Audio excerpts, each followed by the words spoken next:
Hello and welcome to all students. In this lecture, we will learn about Euclidean space, and in this lecture, we discuss about some points. First is Introduction to Euclidean space. Second is inner product in Rn. Third is length or norm of a vector. Fourth is distance between vectors. Next is open ball in Rn. And finally open sets in Rn.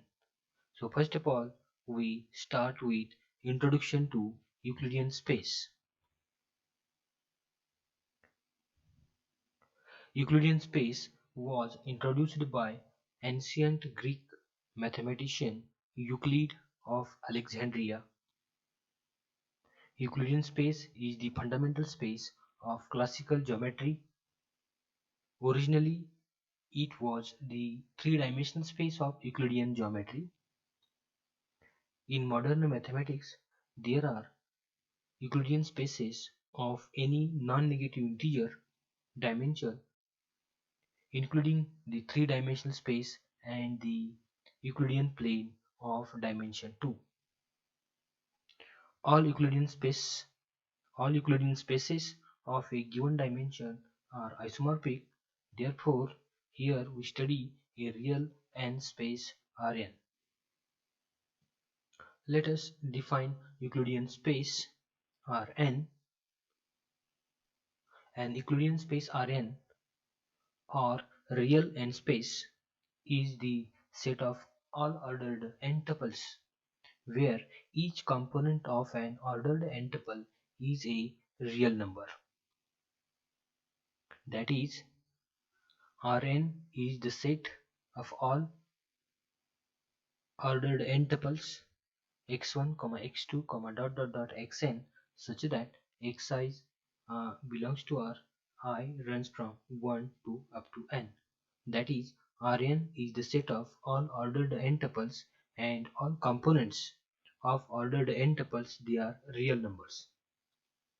Here, ordered n tuple x1, x2, xn is called point in Rn or vector in Rn.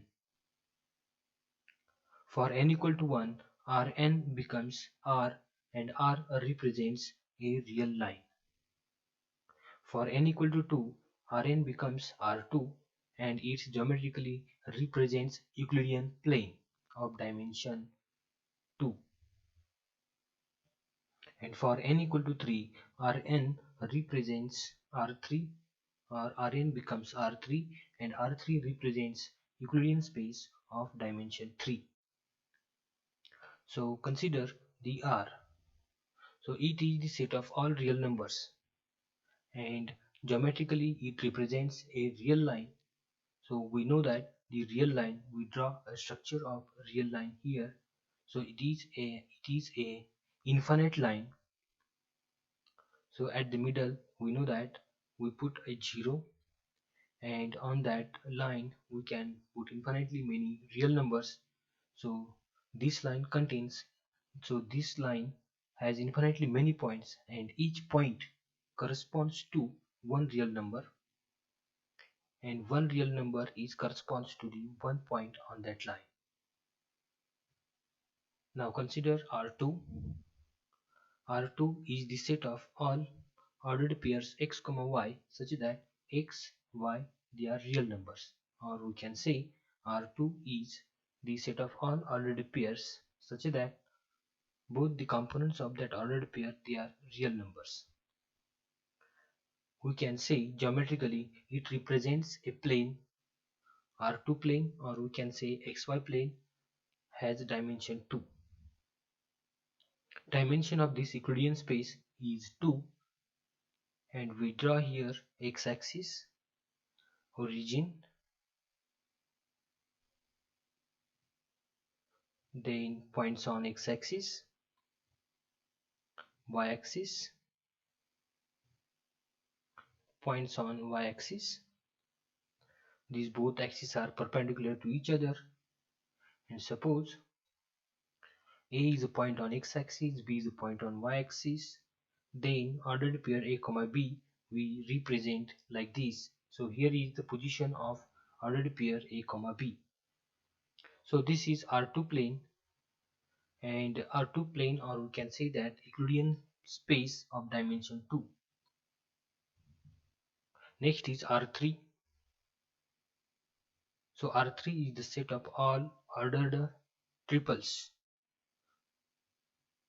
where all components are real numbers, and we say geometrically it represents a space of dimension 3. Dimension of this Euclidean space is 3. So this is the three-dimensional space having three axes: x-axis, y-axis, and z-axis. Suppose suppose x comma y comma z is a point in the space.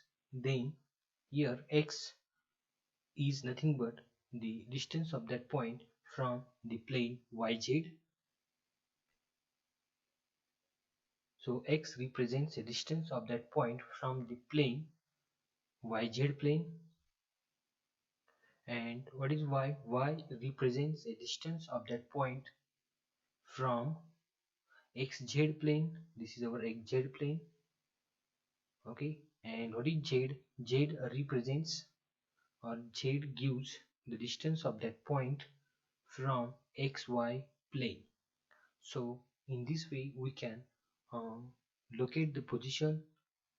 We can locate the position of a point if we know the coordinates, or if we have the position of that point, then we can find the coordinates of that point.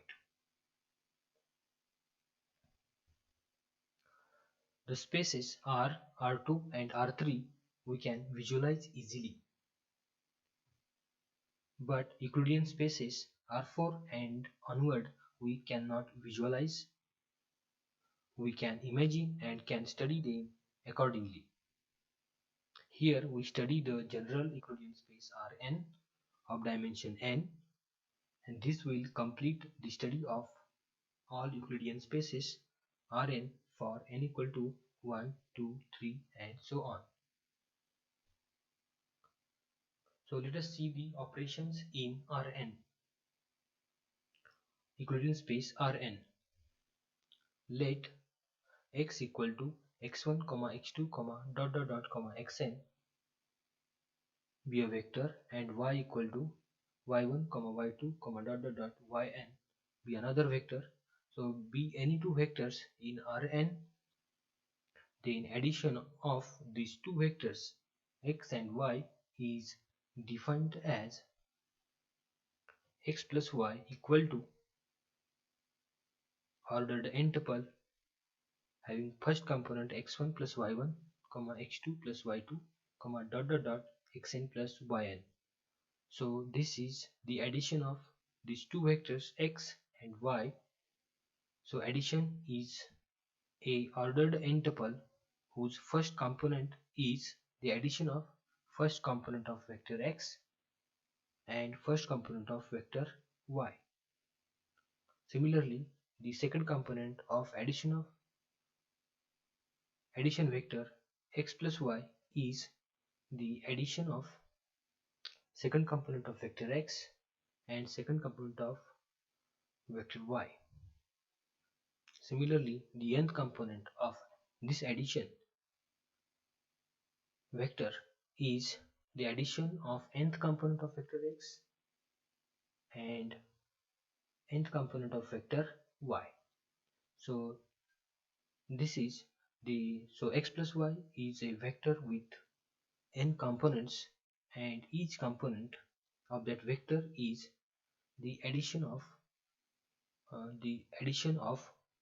the components, the respective components of vector x and vector y.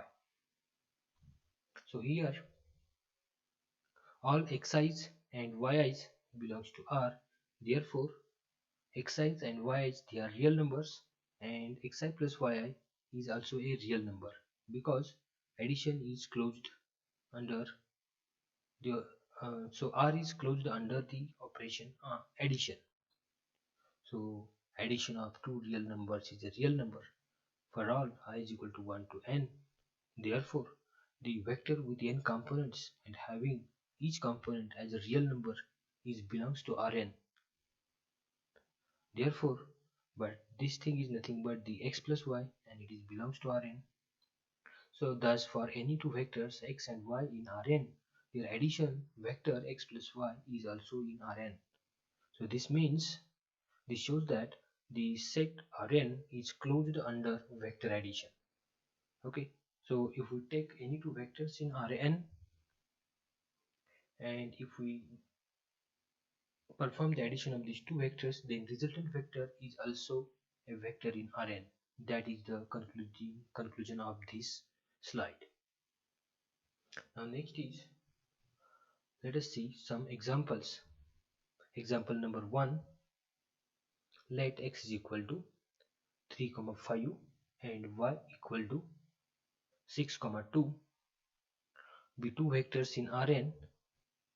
Then addition of vectors x and y is given by, here x plus y is equal to, so x vector is 3, 5 plus y vector is 6, 2. So their addition is a vector with two components, whose first component is addition of first component of this vector and first component of this vector.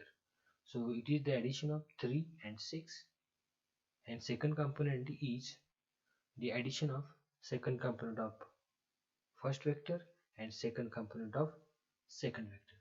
So it is the addition of 5 plus 5 and 2. So resultant is 3 plus 6 is 9 and 5 plus 2 is 7. So our resultant vector x plus y is 9, 7. Now let us take example number 2. Let x is equal to 4, 2, minus 6 and vector y equal to minus 2, 5, minus 2. Two vectors in R3. Then addition of vectors x and y is given by, so x plus y is, so vector x plus vector y, it is equal to, and the addition of these two vectors, so first component is addition of 4 and minus 2. So see here, second component of addition is addition of 2 and 5, and the third component of addition vector is addition of minus 6 and minus 2. So the resultant is 4 plus minus 2 is 2, 2 plus 5 is 7, and minus 6 plus minus 2 is minus 8. Thus finally the addition of vectors x and y is x plus y and is equal to the vector with three components. First component is 2, second is 7, and third component is minus 8. Now next see the scalar multiplication. Let x is equal to x1, x2, xn be any vector in Rn and alpha be any scalar in R. Then scalar multiplication of vector x with scalar alpha is denoted by alpha x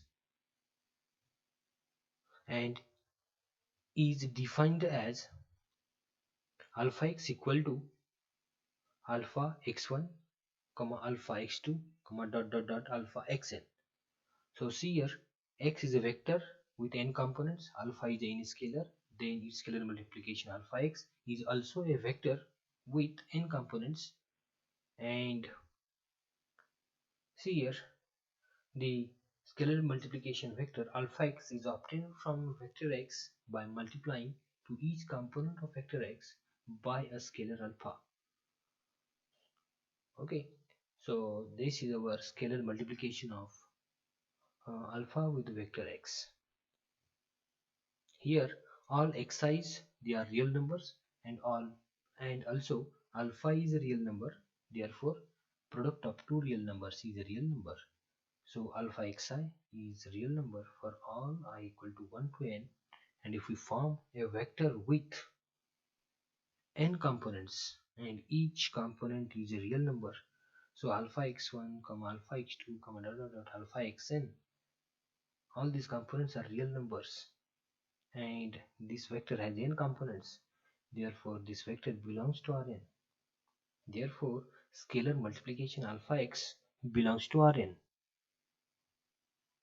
Thus for any vector x in Rn and any scalar alpha in Rn, any vector x in Rn and any scalar alpha in R, the scalar multiplication alpha x is also in Rn. This shows that the set Rn is closed under scalar multiplication. Let us take one example. Let x equal to 2, 4 belongs to R2 be a vector, and let alpha equal to 5 be a scalar.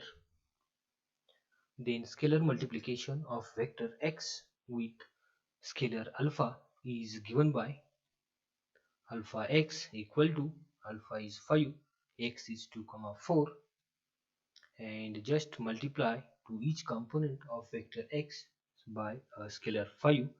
So we have 5 into 2 vector with two components, 5 into 2 comma 5 into 4.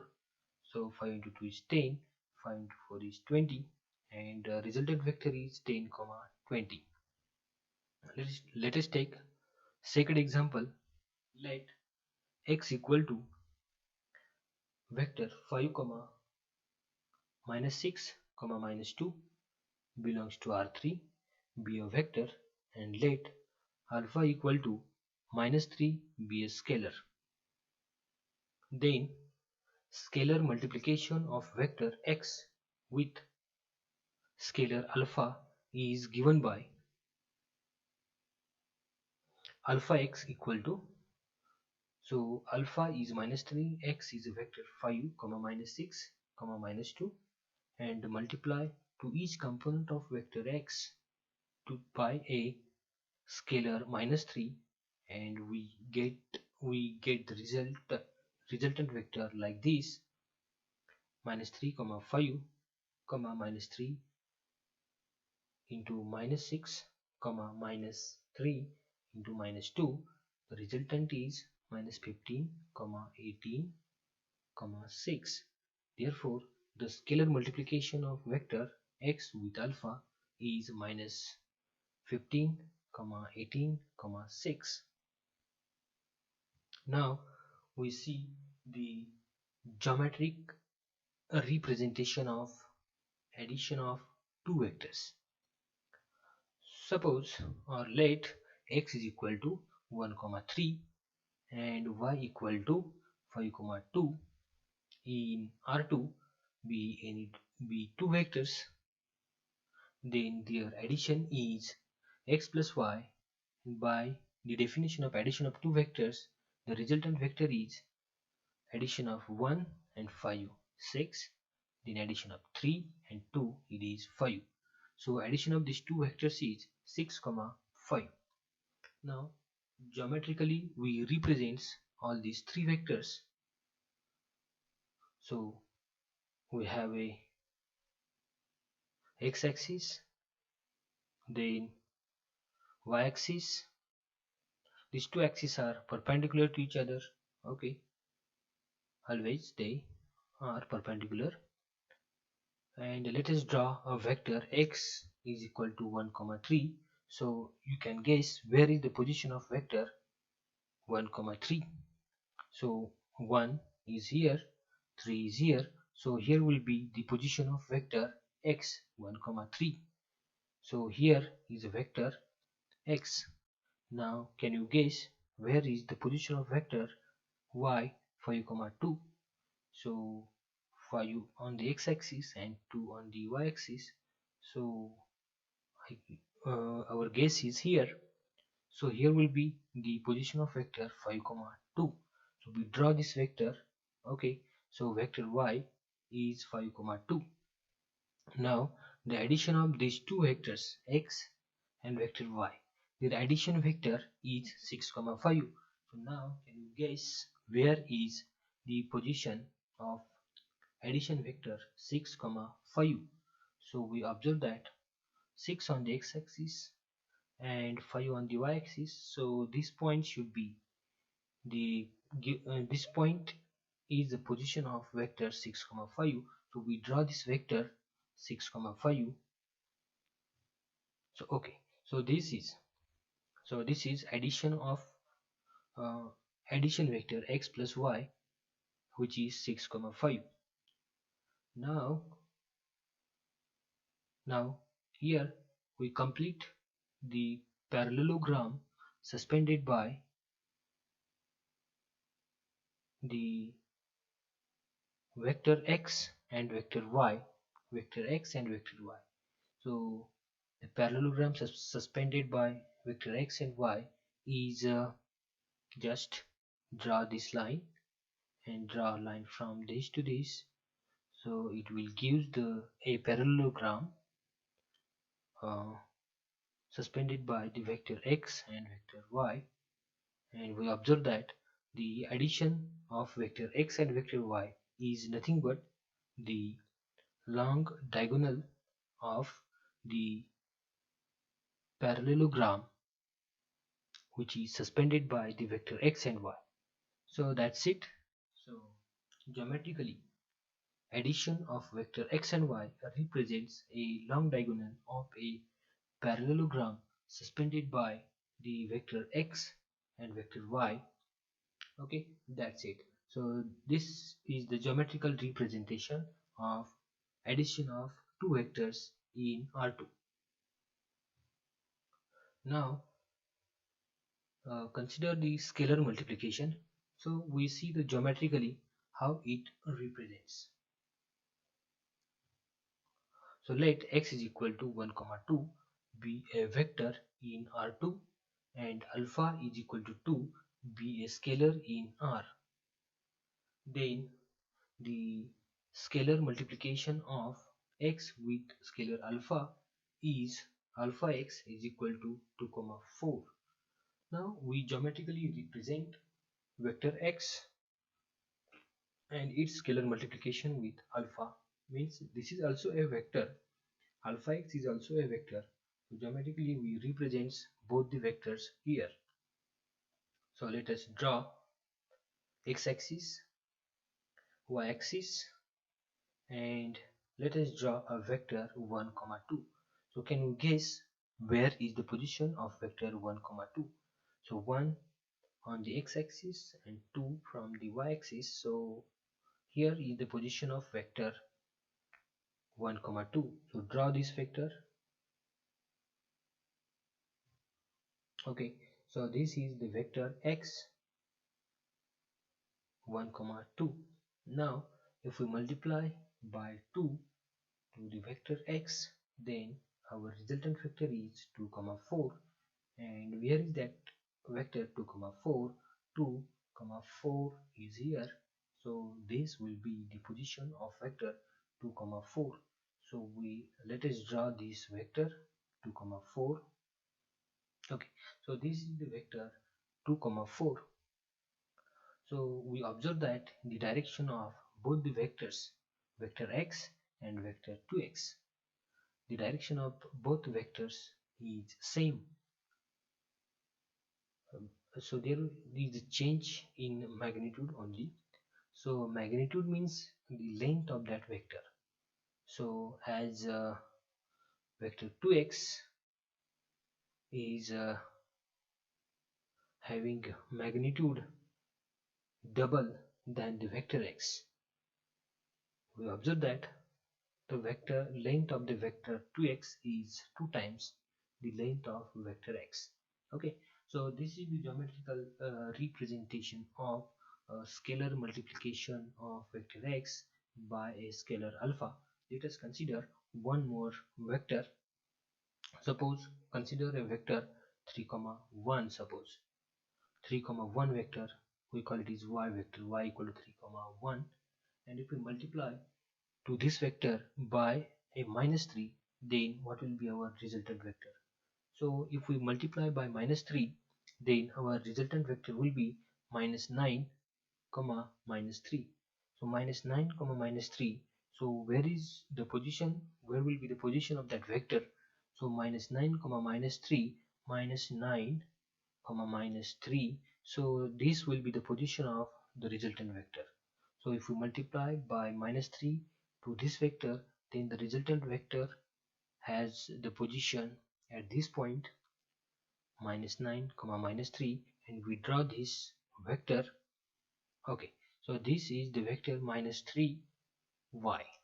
Okay, and we observe that the direction of vector y and the direction of the vector minus 3y is opposite, exactly opposite. Okay, and the magnitude of vector minus 3y is 3 times larger than the magnitude of vector y.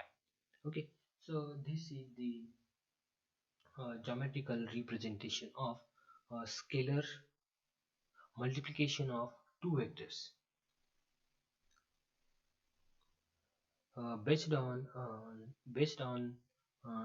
these points, let us have some examples for practice. At home you can try to solve these examples.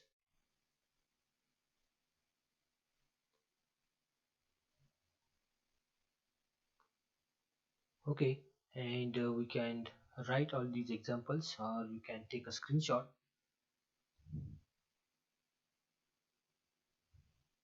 So we end this lecture here, and thank you.